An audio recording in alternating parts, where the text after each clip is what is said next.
Hello friends, welcome back to my channel. दोस्तों, आज की इस वीडियो में मैं आपको बताने वाला हूं, अगर आपके पास एंड्रॉयड फ़ोन में या फिर आईफोन में व्हाट्सअप का ये एरर शो हो रहा है, व्हाट्सअप अपडेट, तो इस एरर को आप कैसे इजीली रिमूव कर सकते हैं। तो इस वीडियो में मैं आपको यही बताने वाला हूं। दोस्तों, बहुत सिंपल स्टेप है, आप इस स्टेप को फॉलो कीजिए। सबसे पहले दोस्तों, जब भी आपको ये मैसेज शो हो रहा है व्हाट्सएप पर, तो इसके यहाँ पर 3 से 4 दिन के बाद यहाँ पर आपका व्हाट्सएप ओपन नहीं होगा, अगर आप इसको अपडेट नहीं करते हैं। तो आपको जो है इसको अपडेट कैसे करना है वो इस वीडियो में बताने वाला हूँ। सबसे पहले आप प्ले स्टोर को ओपन कीजिए और यहाँ पर सर्च बार में आपको जो है टाइप करना है व्हाट्सएप।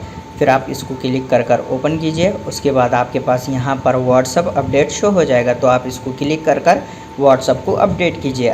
उसके बाद दोस्तों आप जो है व्हाट्सएप को ओपन कीजिए, आपके पास ये मैसेज शो नहीं होगा। तो इस तरीके से आप इजीली प्रॉब्लम को सॉल्व कर सकते हैं। उम्मीद है आपको वीडियो पसंद आया तो प्लीज़ लाइक कर देना और इसी तरह के वीडियोस देखने के लिए चैनल को सब्सक्राइब कीजिए।